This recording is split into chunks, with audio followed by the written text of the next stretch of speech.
Alguns dias depois, Otávio foi convidado por Afonso para almoçar. Deixou o escritório e dirigiu-se ao restaurante escolhido pelo amigo. Você é realmente um especialista com relação a restaurantes e bares. Por que um restaurante tão distante do local de trabalho? É muito escondido, comentou Otávio. Prepare-se, vai se surpreender. Aqui se saboreia a melhor comida da capital. Vangloriou-se Afonso. Ampliava-se, demonstrando ser conhecedor de locais agradáveis e selecionados. Fazia parte de sua personalidade valorizar qualquer questão. A mesa havia sido reservada e não precisaram esperar, ao contrário da maioria dos que lá se encontravam. Afonso era frequentador assíduo, chamou o garçom pelo nome e pediu que trouxesse bolinhos de bacalhau e uma garrafa de vinho. Pedi um vinho português. Os entendidos provavelmente não devem apreciá-lo, é bastante doce. Costuma ser consumido para acompanhar sobremesas. Os enólogos criaram as regras e aqueles que não as seguem não podem fazer parte do clube fechado. Como se gosto pudesse ser limitado por regras rígidas. Mais uma vez, exibia-se ao descrever a particularidade do vinho pedido e ao condenar os preconceitos dos entendidos. Qual a especialidade da casa? Cozinha portuguesa? E não encontrará melhor aqui. Que coincidência! Jantei 2 vezes com Bárbara no Sul, em restaurante especializado em comida portuguesa. Só falta Afonso sugerir bacalhau alagareiro e pastel de Belém como sobremesa, pensou Otávio. O garçom trouxe os bolinhos de bacalhau e serviu o vinho. Otávio sentiu o aroma da bebida, levou o copo à boca, reteve o gole por alguns segundos, comprovou o buquê e comentou: maravilhoso. Provou o bolinho e sentenciou: divino. Posso sugerir o prato principal? Perguntou com altivez Afonso. Otávio pensou: será que vem o bacalhau alagareiro? Depois do sucesso da entrada, submeto-me, respondeu Otávio, fazendo o contraponto do amigo fanfarrão. Então, sugiro que comamos um linguado. Não parece um milagre o fato de comermos um peixe de mar em uma cidade tão distante do litoral? É tão corriqueiro que, normalmente, não atentamos para isso. Desta vez me enganei. Não foi o bacalhau que comi 2 vezes com Bárbara, pensou Otávio. Em seguida, Afonso ensaiou uma biografia. A dona deste restaurante chama-se Deolinda e era radicada em Moçambique. Possuía uma rede de restaurantes e o buffet mais famoso do local, onde os ricos e a classe média alta ofereciam grandes festas.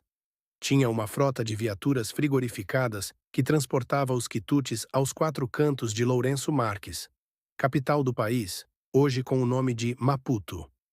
Na verdade, nasceu em Portugal, na Póvoa de Varzim, cidade com tradição pesqueira, talvez por isso coma-se aqui o peixe mais gostoso do país. Daqui a pouco irá conhecê-la. Supervisiona a cozinha, mas não deixa de passar de mesa em mesa para saber se os clientes estão bem servidos. Interrompeu o relato, enquanto o garçom servia mais vinho. Prosseguiu.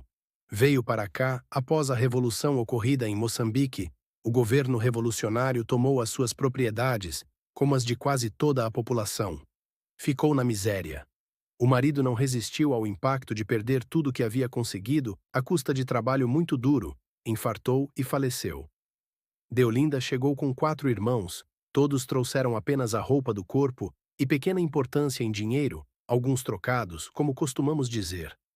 Radicaram-se na região sudeste e Deolinda iniciou a trabalhar como caixa de supermercado. Para encurtar, em pouco tempo a família já era dona de 3 restaurantes, até que resolveu arriscar também na capital. O resultado é o sucesso que você está vendo. Agora, diga-se de passagem, com tremendo sacrifício, dedicação 24 horas por dia. É gratificante ouvir uma história como essa. Recomeçar do nada, em outro país, sem amigos e conseguir vencer honestamente. É preciso ter muita garra, muita vontade de trabalhar. Considerando que a revolução em Moçambique ocorreu há muito tempo, deduzo que Dona Deolinda seja bem idosa. É verdade, mas a disposição é de uma jovem. O linguado foi servido, Dona Deolinda chegou à mesa para saber se estavam satisfeitos com a comida, e Otávio não economizou elogios sinceros. Já se considerava um admirador de Dona Deolinda. Quando voltaram a ficar a sós, Afonso perguntou: E os negócios, como vão? Muito bem, fechamos alguns contratos, vamos ter que ampliar o escritório e trazer de pronto funcionários do Sul, da matriz da empresa. O quanto ampliar é que depende da assinatura de um novo contrato. Se pegarmos esse serviço, precisaremos de dependências de vulto. Já brinquei com o Oscar, presidente da firma. Do jeito que os negócios estão crescendo, a matriz deverá ser transferida para cá. Qual a data marcada para a licitação referente a esse contrato? Perguntou, curioso, Afonso. Já houve. As propostas foram abertas na semana passada. Nosso preço foi o menor e falta apenas a adjudicação. Hoje ou amanhã será divulgada. Respondeu serenamente Otávio. Ainda não acertou os detalhes com os responsáveis pelo processo? Arguiu maldosamente Afonso. Que detalhes? Foi cumprido tudo o que estava estabelecido. Otávio fingia não entender as insinuações do amigo corrupto. Otávio, continua Anjo. A propina. Acha que vão entregar um serviço tão valorizado sem a sua firma cumprir com o acerto de praxe? Mentiria, se lhe dissesse que isso não me preocupa. Você já explicou que no seu ministério é assim que funciona, mas tenho esperanças de que não seja regra. Otávio, até hoje, não entendo como renunciou à sua função no ministério. Em pouco tempo ficaria rico. Estou chegando bem perto, posso considerar-me quase rico. Acredito. Mas responda-me com sinceridade, a consciência deixa-o dormir? Fez-se silêncio, Afonso não respondeu e Otávio prosseguiu. Fui infeliz com a colocação. Pelo que tenho observado, tais escrúpulos não o acompanham de uns tempos para cá. Abordemos então por outro ângulo. Não tem medo de ser descoberto? Imaginou a vergonha a que será exposto? E o ministro, que lhe deposita tanta confiança? E a sua família? Otávio sabia que não haveria argumento capaz de fazer com que Afonso desistisse do seu intento. Porém, tinha curiosidade em entender até que ponto os padrões morais e éticos do amigo tinham sido corroídos. Afonso vinha aguardando uma oportunidade para justificar o seu comportamento. Na realidade, não se sentia confortável com a posição crítica de Otávio. Ajeitou-se na cadeira, inclinou-se para o amigo com o objetivo de ficar mais perto e continuou. Olha, Otávio, sei que não me perdoa. Precisa ter boa vontade e procurar entender. Minhas antigas convicções políticas são do seu inteiro conhecimento. Fui comunista, de carteirinha. No exterior, começou minha decepção, mas foi depois do regresso ao país que entendi como a coisa funciona. Passei a conhecer pessoas que, como eu, lutavam por preceitos socialistas. Iam desde políticos, artistas e intelectuais a indivíduos bem simples. Participei de comícios, levando bandeira da União Soviética e até da China. Chegou mais perto ainda do amigo, cuidando para que ninguém o ouvisse. Aproximando-me de pessoas ilustres, comecei a frequentar ambientes dos mais refinados. E o que constatei? Aqueles mesmos cidadãos que, em público, acusavam as elites de responsáveis pelas desgraças do país, tinham, na intimidade, o mesmo comportamento que condenavam nas elites. Clamavam contra a expoliação dos empregados pelos empresários, mas, nas suas mansões, pagavam salário de fome aos serviçais. Tratavam com arrogância e desprezo o jardineiro, o encarregado da piscina, a cozinheira, a arrumadeira, a copeira e assim por diante. Quem os visse falando em público tinha a impressão de serem sofredores, que não sabiam como esticar o salário até o final do mês, mas consumiam uísque escocês e outras bebidas importadas, acompanhadas sempre de acepipes caríssimos. Endireitou o corpo, saboreou o linguado com algumas garfadas entremeadas com pequenos goles de vinho e prosseguiu num tom de voz mais alto. Conheci uma moça, profissional ligada às artes, que trabalhava numa bem-sucedida empresa de um socialista assumido, desses que estão sempre aparecendo na televisão fazendo apologia da igualdade. Confidenciou-me ter se desligado do emprego por não suportar tanta exploração. Além do salário baixíssimo e do não pagamento de horas extras trabalhadas, recebia sempre com grande atraso. De certa feita, havia sido paga 60 dias após a data prevista. E mais descontraído.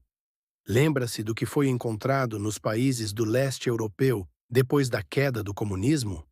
Verdadeiros palácios, onde os dirigentes usufruíam do maior conforto, enquanto o povo não conseguia os alimentos necessários para a sobrevivência da família. Pisos de mármore, torneiras folheadas a ouro ou de prata. A revolta foi tão grande que, em um dos países, fuzilaram o primeiro-ministro e a esposa. Voltando a inclinar-se na direção do amigo e falando junto ao seu ouvido. Resolvi entrar no esquema. O que importa é ter dinheiro. Otávio balançou vagarosamente a cabeça, apertou os lábios e disse pausadamente: É inacreditável a sua hipocrisia. O que está querendo é justificar os atos ignóbeis que vem praticando. Pensou fatos isolados, maquiavelicamente, para reforçar os argumentos. Você não tem caráter. Em seguida, com mais veemência. Não importa se A ou B age mal, importa é como você age. Se os preceitos que apregoava representavam ideais honestos, deveria continuar lutando por eles. Infelizmente, vejo que você é igual a todas as pessoas que acabou de criticar. Compreendo a revolta, a decepção, só não concordo é que a solução seja entrar nesse esquema sujo. Afonso, precisamos lutar para reverter a situação. Não adianta, está tudo apodrecido. Analise comigo. Um presidente da República é eleito, e o mandato é de 4 anos. Logo, aparecem os candidatos da oposição interessados no próximo pleito. Esses futuros candidatos, que por via de regra, são os mais expressivos representantes dos seus partidos, iniciam uma campanha sórdida para que o governo eleito não tenha sucesso com as suas iniciativas. Os partidos desses futuros candidatos, que, evidentemente, compartilham os mesmos interesses, atuam no Congresso visando unicamente as ambições políticas, esquecendo o compromisso superior, que é a melhora das condições de vida do povo. Este sofre durante os 4 anos para que os interesses de alguns privilegiados sejam alimentados. No próximo mandato, aqueles que foram boicotados, nesse momento na oposição, usam das mesmas armas pelas quais foram atingidos. Estenda aos governadores, aqueles que usam o governo estadual como trampolim à presidência da República. Nova pausa para que os pratos fossem recolhidos. Continuou. Puxe pela memória. Lembre-se do que sempre acontece por ocasião da votação da proposta orçamentária da União. É um espetáculo de disputa fisiológica conseguir grandes verbas somente através de tráfico de influência. E os conchavos entre políticos e empresas? As emendas são encaminhadas depois de acertos entre eles. Otávio, não temos patriotas, somente oportunistas. Temos partidos e interesses. O operário, que se alimenta na marmita requentada, ou o miserável, que não consegue emprego, tem a quem recorrer? Bravíssimo, brilhante discurso? Faltou a resposta. O miserável e o operário podem ser ajudados por nós. Por você que faz parte do alto escalão do governo, precisamos de pessoas íntegras, dispostas a valorizar o serviço público. Urge alertar o povo para essas arapucas que são colocadas para apanhá-lo. É uma tarefa árdua, demorada, tenho consciência, porém, é mandatório que seja iniciada. Afonso voltou a argumentar. Quando garoto, ouvi em determinada ocasião alguém dizer que os políticos tinham interesse em que o povo permanecesse ignorante. Assim, tornava-se mais fácil manipulá-lo. Aquilo me pareceu absurdo. Só uma mente maquiavélica poderia tramar um plano tão diabólico. A inocência da infância não pode absorver tamanha ignomínia. Hoje, com mais de 30 anos, experiência acumulada, vejo que faz sentido. Você acha que se o povo não fosse ignorante, um candidato à presidência da República que passa 4 anos arrasando com uma administração, impedindo que o país tome medidas concretas para superar crises, teria qualquer chance de ser eleito? E achando-se o dono da verdade, concluiu: Acorda, Otávio. Cada um por si. Na função que desempenho no ministério, em pouco tempo, consegui ganhar o que nunca sonhei amealhar em toda a vida. Posso parar de trabalhar agora e viver nababescamente em qualquer local do mundo. Para quem não enxerga outra coisa na vida que não seja dinheiro, você é um poço de sabedoria. Não se aplica a mim, meus valores são outros, a fortuna não é a minha glória. E qual é a sua glória? Perguntou Afonso.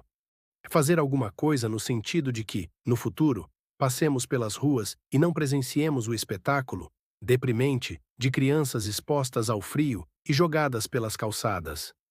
É ter esperanças de que esses meninos não precisem camuflar a fome cheirando cola de sapateiro. E você tem a pretensão de fazer algo nesse sentido? Insistiu Afonso. Enquanto existirem pessoas esclarecidas como você, prostituindo-se, reconheço que a luta continuará sendo inglória. Porém, no dia em que a sociedade se conscientizar de que tem uma força incomensurável, garanto que os horizontes vão se abrir. Democraticamente, há um campo enorme para ser caminhado, mas não é através da baderna, da truculência, que conseguiremos avançar. Somente uma sociedade organizada consegue exigir altruísmo dos políticos. Não me refiro a pessoas ligadas a partidos políticos, essas acabam enredando-se nos interesses deles. Os interesses partidários e os dos políticos profissionais, normalmente, não estão identificados com as necessidades do país e do povo.